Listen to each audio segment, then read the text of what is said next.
Emisoras Democracia M y XFM presentan la revista de opinión Democracia, con la conducción y dirección de Gonzalo Rosero. No puede haber diálogo sin libertad de expresión. No puede haber diálogo sin libertad de expresión. Ella es el alma de un pueblo. Sin amilanarse. Sin amilanarse. Ecuador amazónico. Desde siempre y hasta siempre. ¡Viva la patria! Combatiremos la corrupción. La de ahora y la de ayer. Y la que podría venir. La de adentro y la de afuera. La revista de opinión Democracia, los temas realmente relevantes, analizados con la visión crítica del periodismo libre. Da inicio la revista de opinión Democracia, el programa en el que usted cree. Comenzamos. Gonzalo Rosero, credibilidad incuestionable.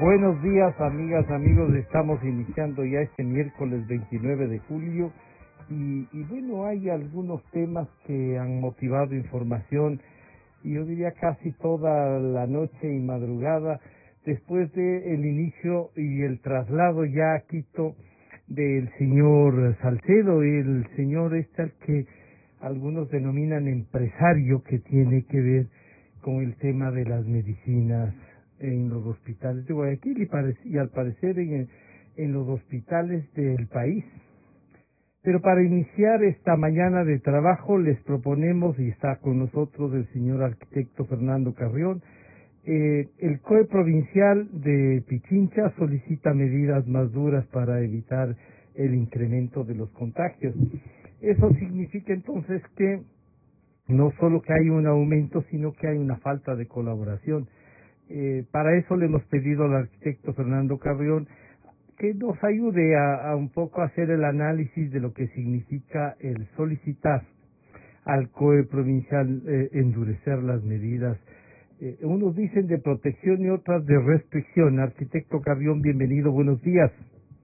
Buenos días, Francisco, y un saludo cordial a toda la audiencia. Sí, ayer fuimos testigos de esta solicitud que se hizo para endurecer de alguna manera las medidas para el control del COVID en Quito. Y esto tiene que ver con el hecho de que se pasó del semáforo rojo a un semáforo amarillo modificado, tal como se lo definió en aquel momento.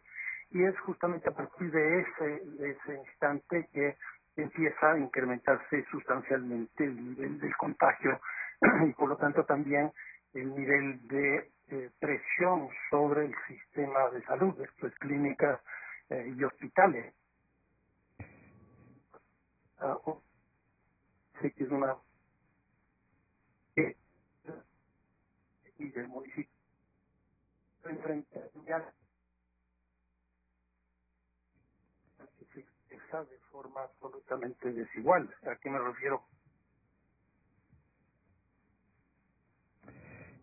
Arquitecto Carrión, estamos con algún problemita que se nos está cortando unas partes. La primera estuvo perfectamente bien, no sé si es un tema de acá de técnico, pero lo que le decíamos es, si esto del COE, el solicitar al COE y la conciencia que tenemos, señor arquitecto, de que la ciudad está siendo vulnerable por sus propios ciudadanos y que el COE requiere tomar decisiones mucho más fuertes.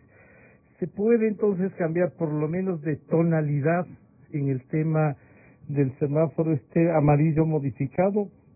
Volver, qué sé yo, a un amarillo intenso, ¿será? Si es que vamos ya los colores, o qué más podríamos hacer, arquitecto Carrión.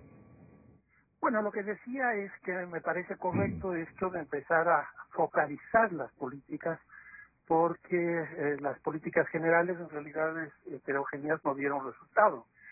Y aquí lo que estamos viendo es, y aquí me parece que hay un error, que se está planteando básicamente políticas de control, como apoyo exclusivamente de las Fuerzas Armadas y de la policía. ¿Y por qué digo esto? Porque, por ejemplo, el caso del Centro Histórico de Quito, los dos grandes problemas que nosotros tenemos ahí, los dos generan alta contaminación, que es el caso del Tugurio. Esto es en una gran casona, viven muchas familias y las condiciones de vida son precarias. Y la otra es el comercio informal, que en este caso está localizado en dos zonas. Uno, las calles del centro histórico, y otro, el mercado de San Roque. Y entonces, yo creo que si nosotros vamos viendo las particularidades de cada parroquia, me parece que sí se podrán enfrentar con políticas específicas y no simplemente con políticas de militarización o de policialización de esos territorios. Pero de alguna manera podremos enfrentar también con eso, porque al parecer sí es un tema disuasivo, o usted insistiría, y lo ha dicho muchas veces, que ni la militarización ni las amenazas son, sino el acuerdo. Y claro, usted nos acaba de decir, si somos capaces de ubicar y de atender sectorialmente, parecería que es la clave. ¿Es posible que los ciudadanos podamos hacer algo más, arquitecto? Bueno, aquí lo que se ha hecho también en general es, de alguna manera, tirar la pelota al otro lado de la cancha, es decir, entregar la responsabilidad a la ciudadanía, que yo creo que sí, efectivamente hay que hacerlo. Pero, por ejemplo, en el caso del municipio de Quito, todo venía siendo bien manejado, diríamos así, hasta que se produce el tema de la corrupción, ¿no? Una corrupción que no fue exclusivamente un solo punto, un solo departamento, una sola secretaría, sino que fue bastante amplio. Y eso lo que produjo fue, yo diría, una desarticulación de la política municipal, que estaba siendo llevada con un éxito extraordinario, y condujo a lo que estamos viviendo. Y a eso se suma, Francisco, una cuestión que ya estamos en un proceso electoral, y ese proceso electoral lo que hizo fue contaminar absolutamente la política sanitaria que se venía llevando en el municipio de Quito. Entonces, decir, esto es responsabilidad solo de la ciudadanía, no me parece correcto. Aquí también hay una responsabilidad muy fuerte, por ejemplo, de parte del municipio. ¿Qué es lo que ocurre cuando se producen estas denuncias? Pues el municipio tiene que volver a articularse. Yo conozco, por ejemplo, que, por poner tres ejemplos, la Secretaría de Comunicación ya va por el tercer secretario en un año, en 15 meses. El Instituto Metropolitano de Planificación creo que va en el 7º o el 8º director. Y eso está pasando prácticamente en todas las áreas. Entonces, empezar de nuevo tiene su tiempo, tiene su costo. Y si a eso le añadimos esto que digo de la contaminación política, pues los resultados están francamente a la vista. Entonces, no es una decisión del COE para asistir al municipio o al COE cantonal y las decisiones que el municipio tome, sino, claro, hay que estructurar una política pública, y lo que usted ha dicho, eso con nuevas autoridades es difícil. Nosotros le decíamos al señor alcalde que él nombró a algunos secretarios previo un concurso, y claro, esa sensación de cuando convocó a concurso, de que no tenía entonces un equipo, sino que iba a ver quién estaba capacitado para invitarlo a trabajar, eso ya demostraba una debilidad. ¿Podemos aseverar así? Sí, yo creo que sí, Francisco, y esto es una debilidad de origen, en el siguiente sentido, que es parte de la crisis que vive Quito. Nosotros tuvimos un proceso electoral para elegir a las autoridades locales, en el caso de Quito en particular, donde se presentaron 18 candidatos. Y el que gana, que es Jorge Yunda precisamente, gana con el 21%, que si uno le restan los votos nulos y los votos blancos, esto es alrededor de un 13-14%. Eso significa que más del 85% de la población de Quito no votó por ese alcalde y por lo tanto tiene una crisis de legitimidad. Es una primera cosa. La segunda, que es muy complicada, es que Jorge Yunda llega a la alcaldía sin un partido político atrás. Y aquí podemos comparar, por ejemplo, con Compromiso Social. Compromiso Social no llega con alcalde a la ciudad de Quito, pero llega con bloques de nada más ni nada menos que de 9 concejales. ¿Por qué? Porque tiene una estructura política atrás. Jorge Yunda no tiene una estructura política atrás, tiene él personalmente un fuerte liderazgo y es capaz de arrastrar solo 3 concejales de 21. Eso hace que no tenga efectivamente pues un respaldo político, no tenga un respaldo técnico y no pueda constituir pues un equipo de trabajo que la ciudad pues reclama, necesita, etcétera. Y con este recambio que se acaba de producir, que es un recambio muy grande dentro del conjunto de las autoridades locales, pues esas autoridades hasta que se asienten, conozcan, etcétera, tiene obviamente su tiempo.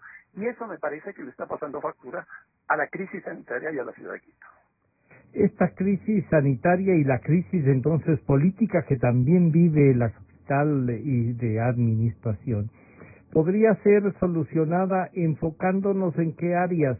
Si le vuelven a pedir a usted que ayude a repensar la ciudad, ¿qué áreas deberíamos plantearnos, arquitecto Carrión?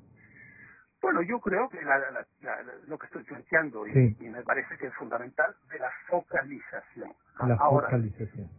Sí, y esto es muy distinto, por ejemplo, a lo que desde la Secretaría de Territorio y Vivienda este rato está planteando una ordenanza que llaman de mejoramiento de la productividad y del empleo. Que a la larga lo que va a llevar de eso es a mejorar algo la industria de la construcción y algo del comercio, pero sectores que están consolidados de la ciudad. ¿Qué quiero decir de esto? Se construirán lo que se denomina el urbanismo de proyectos. 10 proyectos arquitectónicos grandes y punto. Con lo cual, la gentrificación, es decir, la expulsión de la población de las zonas centrales, que ya es muy alta, seguirá incrementándose. A mí me parece que aquí, si uno quiere pensar en reactivación económica, tendría que pensar, obviamente, en el sector formal, pero no descuidar el sector informal, que hoy día ha crecido, pero de una manera impresionante, Francisco. Nosotros ya supimos datos del INEC, justamente a principios de este año, que en el año 2019 Quito fue la ciudad que había incrementado, por un lado, el desempleo abierto, y por otro lado había incrementado el subempleo, el empleo informal. Ahora, con la crisis sanitaria, las dos cosas se han incrementado sustancialmente y no tenemos ninguna preocupación respecto de esos sectores. Y yo creo que esos sectores son los sectores que se ven obligados a salir al espacio público, principalmente a contagiarse, porque no les queda otra manera. El espacio público es su lugar de trabajo, es una especie de prolongación incluso de su casa. Entonces, si nosotros no tenemos una política de empleo, si nosotros no tenemos una política de construcción, una política de vivienda, etcétera, para el sector informal, que es mayoritario en Quito, es absolutamente mayoritario en Quito, pues la crisis sanitaria seguirá incrementándose.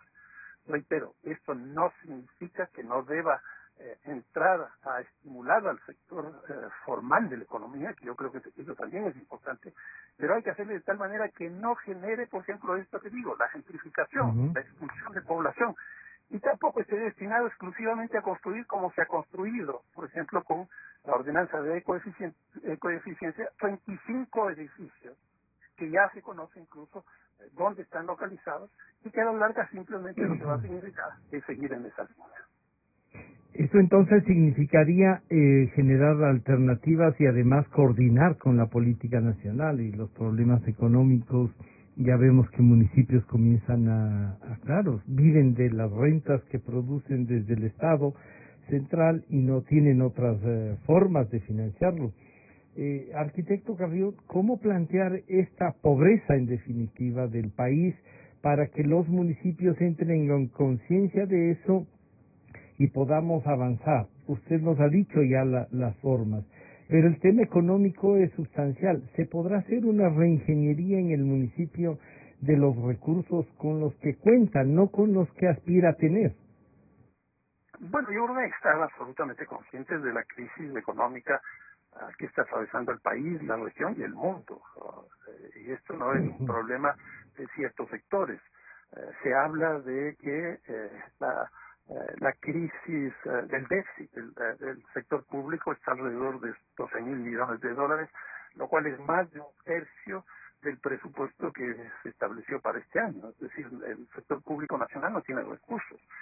La otra cosa es que el municipio de Quito en particular ha dejado de cobrar algunos ingresos que tenía, como pueden ser impuestos, tasas, arriendos, etcétera, por la crisis mismo, y ha tenido que destinar otros recursos para justamente la emergencia sanitaria. Entonces esto hace también que sea muy difícil. Ahora, ¿cómo salir de esta crisis? Yo creo que estamos en un proceso electoral ya en marcha. Incluso yo ya veo aquí justamente una especie de periodismo vinculado que está manejando la situación de la crisis para sacar beneficio electoral, y me parece que eso es una cosa muy poco ética, pero bueno, así somos.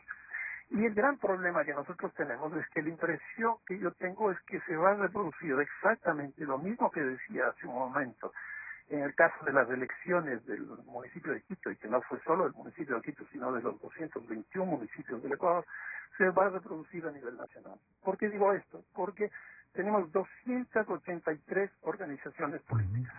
283 organizaciones políticas. Nadie se siente representado con eso porque hay un descrédito de lo político. En una última encuesta que tuve la oportunidad de ver, solo los 4 candidatos más opcionados solo tienen el 11% de los espacios. O sea, sumando los 4... llegarían a lo que el señor alcalde representa. Exactamente. Entonces, lo que tendremos es un presidente, una segunda vuelta con candidatos de 20% alrededor, 20-25%. Y lo más grave, porque ahí tendremos por lo menos segunda vuelta, lo más grave va a ser la Asamblea Nacional. Porque el nivel de fragmentación que existe se va a expresar en la Asamblea. Y aquí ya no va a ser suficiente la troncha, no va a ser suficiente el hombre de maletín, no va a ser suficiente los hospitales. No hay hospitales suficientes para eso. No hay, una cosa que... Ni tampoco suficientes vehículos para traer del exterior con carnet. Con carnet, exacto. Bueno, usted no tiene carnet, ¿no es cierto? Ni de afiliación. No. Ni tampoco tengo discapacidad. Una cosa que me preocupa que usted acaba de sostener y que yo no puedo dejar sino de cuestionar, esto del periodismo electoral. ¿Usted cree que hay algún sector o cree que toda la prensa, al tratar estas dificultades, al tratar el tema de la corrupción, al hacer un seguimiento a la corrupción para que no nos acostumbremos a ella, hay ahí un sistema, una medida electoral y estamos, podríamos decir, ayudando a alguien?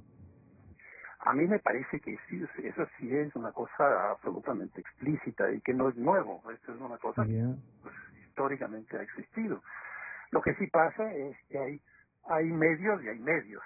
Y ahora, no solo que tenemos esto de que hay un periodismo ético y otro vinculado, sino que tenemos también las redes sociales. No por algo se ha generalizado en este tiempo estas dos cosas que llaman la infodemia y las fake news. Y esto es ya parte de los procesos electorales, no solo de Ecuador, sino de América Latina. Pero lo que me llama más la atención no es eso, sino la utilización precisamente de lo que significa la crisis sanitaria.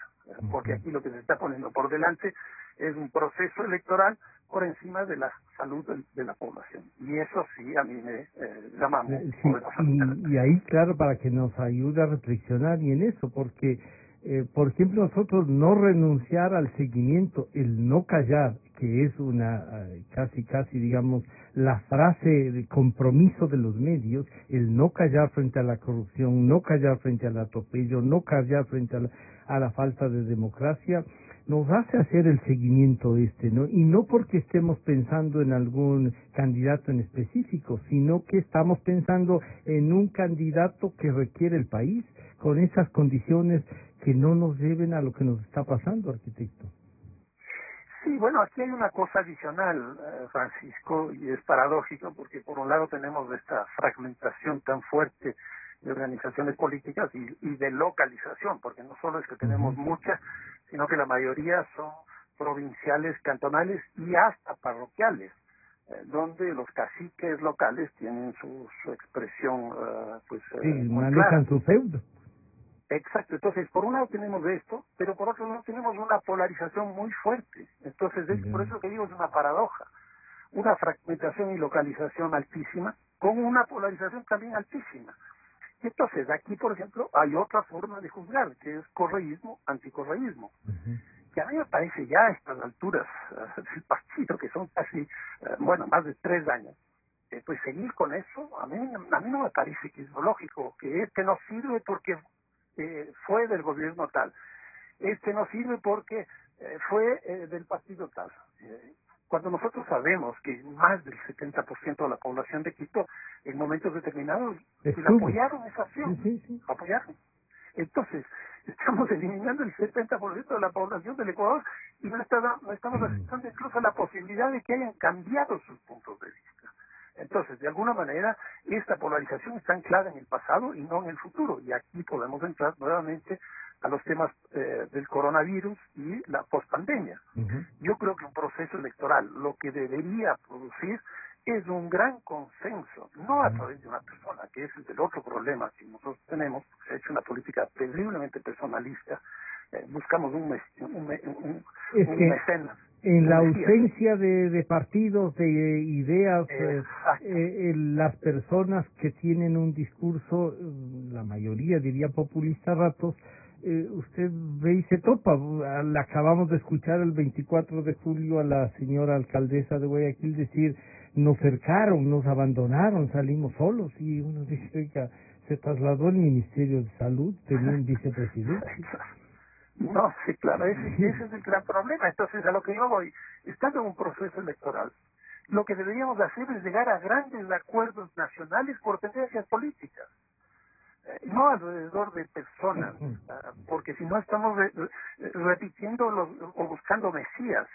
Yo oigo constantemente preguntas que hace la prensa, por ejemplo, ¿cuál sería el perfil del presidente de la República?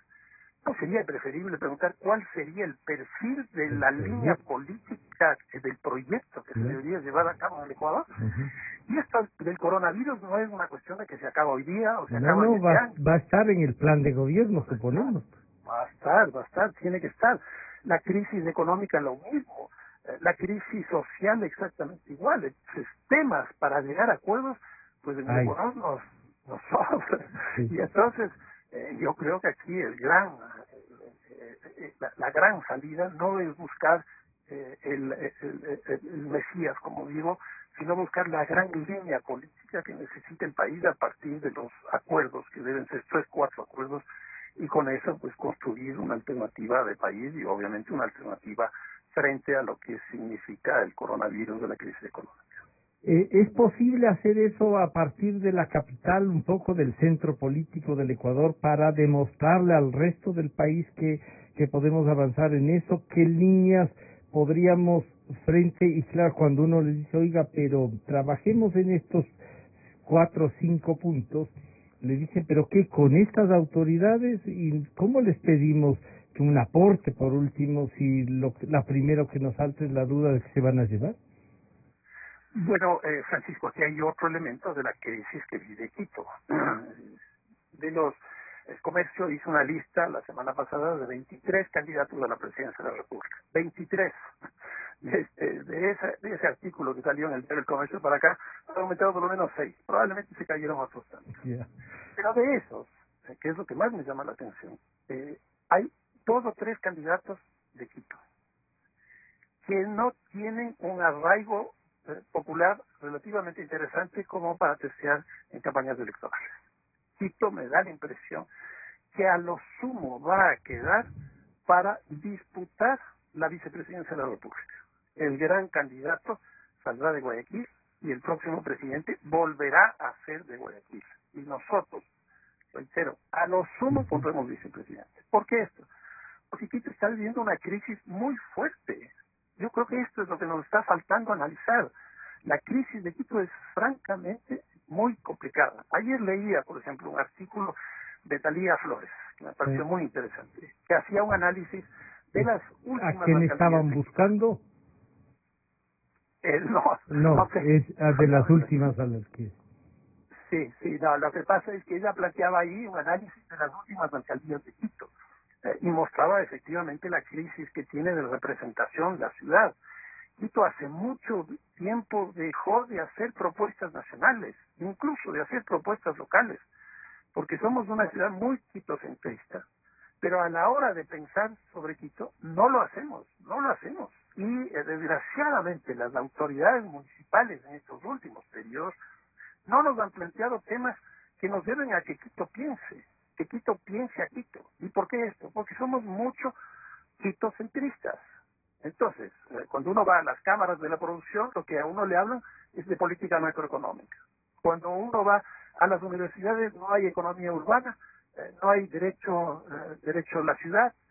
Cuando uno se mete, qué sé yo, en otros, en el ámbito cultural, pues también hemos perdido esos referentes que teníamos antes. Entonces, a mí me parece que uno de los grandes problemas que tiene este rato el país, no solo Quito, es la crisis de Quito. Y reitero nuevamente, lo que va a ocurrir es que nosotros en esta campaña electoral vamos a ser simplemente unos convidados de piedra, porque no vamos a tener la posibilidad de hacer una propuesta nacional, ni de un candidato, ni de un proyecto que sea claramente desarrollo del país. Y volviendo a nuestra primera inquietud, que vemos tiene unos, como dirían en el gobierno anterior, es transversal, tiene cosas que van y le cruzan de lado a lado, y así es, le cruzan de lado a lado. Esperemos que a lo mejor sale un candidato de Quito y ese candidato de Quito comienza a juntar, claro, con las dificultades de hacer campaña, no le envían un enfermo a saludarla, a darle un abrazo y se fregó el candidato, arquitecto. Sí, claro, Francisco, pero ahí nuevamente, si sale un candidato, ¿de qué estructura política va a salir? Va a salir. En Quito tenemos 49 organizaciones políticas. ¿Será de la izquierda democrática? La democracia popular ya no existe, el Partido Liberal tampoco, el Partido Conservador tampoco, Alianza País me parece que también está prácticamente en soletas, el Partido Social Cristiano no entra acá, no tenemos ya partidos regionales porque antes del 2007 lo que existían eran partidos regionales fuertes. Hoy día da la impresión que la crisis del sistema de representación política es tan fuerte que ni siquiera llegamos a tener partidos regionales. Porque, por ejemplo, podríamos decir que el Partido Social Cristiano es un partido regional de la costa. Sí. Yo diría, probablemente sí, pero ya sin Jaime Nebot, me parece que no. Entonces, ya no tenemos ni siquiera partidos regionales. El gran problema que hay aquí, y esto vamos a tener que aprender a vivir, es que hemos entrado en una lógica de un sistema de representación política sin partidos políticos. Destruyeron la organización. Sin duda. Y ese es el gran reto que tenemos. Por eso es que como no tenemos sistema de representación partidaria, es decir, de partidos políticos, lo que aparecen son las élites que van implantando sus lógicas sectoriales y corporativas. Pero que no incluyen al país. Exacto.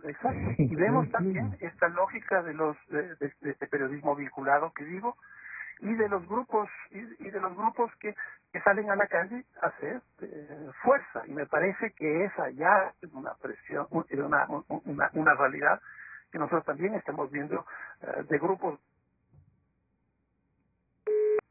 Se cortó la llamada. No sé, vamos a intentar para concluir, Milton, se cortó la llamada con el arquitecto Carrión. Y lo del periodismo vinculado me parece que hay que volverlo a tratar y habrá que conversar con él, porque a lo mejor el arquitecto Carrión nos ayuda a ubicar en dónde están. Porque claro, no se puede confundir el tema de seguir con el trabajo que le corresponde y debe hacer la prensa frente a lo que está pasando, ¿no? Y no se puede. Claro, el gobierno anterior ubicaba al enemigo, era a la prensa nacional. Decía arquitecto Carrión, lamentablemente se nos cortó la comunicación, pero le estaba diciendo que esto del periodismo vinculado sí creo que es importante volverlo a tratar y vamos a hacer un tema sobre eso con otros sectores y le voy a pedir a usted que nos acompañe. Por suerte siempre la disposición suya para colaborar con los medios está ahí. Pero ¿puede usted se arriesga a darnos un ejemplo de lo que sea periodismo vinculado, que no sea esto de las redes sociales, que no es periodismo, sino que es una red social que a veces confunde la información, pero que por suerte para los medios dice, no, si es verdad lo que están diciendo porque ya publicó El Comercio, ya publicó El Universo, ya se dijo en radio tal, ya se dijo en Teleamazonas, ya se dijo. Entonces, claro, eso en cambio para los medios nos resulta más bien gratificante, arquitecto. Aquí sería muy interesante, obviamente, establecer un debate respecto de esto. Y ahora justamente que está empezando la campaña electoral y hay gente que estudia los medios de comunicación. Desgraciadamente yo no. Yo simplemente soy un consumidor de medios y un observador de lo que ocurre. Pero sí me parece necesario hacer un debate con eso y yo no tengo ningún problema de participar en una reunión de ese tipo, claro que sí. Bueno, ¿esperamos algo entonces del COE o no necesitamos ninguna resolución del COE para enfrentar los problemas que tiene Quito y evitar el incremento de la pandemia, arquitecto? No, yo creo que sí, el COE tiene que ser más sensible justamente a las demandas locales que provienen del conocimiento de las localidades precisamente. Por ejemplo, una de las medidas que se pide es el control del consumo del alcohol y de la venta de alcohol. ¿Por qué no hacer eso? Eso no es un sector económicamente tan significativo en el país y en la ciudad. ¿Por qué no hacer eso si se está viendo que uno de los grandes problemas es precisamente el consumo de alcohol en el espacio público y el consumo del alcohol en fiestas, reuniones sociales, que está produciendo un contagio bastante fuerte? Pues ahí sí es una medida y que no tendría mucho problema. En otras palabras, si es que se planteó una transferencia de responsabilidad hacia los gobiernos locales, en este caso los consejos municipales, y eso ha pedido el municipio de Quito, pues yo creo que tendría que ser bastante más sensible el COE. Señor arquitecto Fernando Carrión, muchas gracias por acompañarnos. Estaremos en contacto entonces. No, muchísimas gracias. Un fuerte abrazo y a cuidarse mucho. Gracias. Ha sido el señor arquitecto Fernando Carrión analizando los temas, ¿no?, en la solicitud que hacen de medidas al COE. Luego de este corte volvemos, estarán con nosotros el señor coronel Mario Pazmiño y el señor doctor Ramiro García.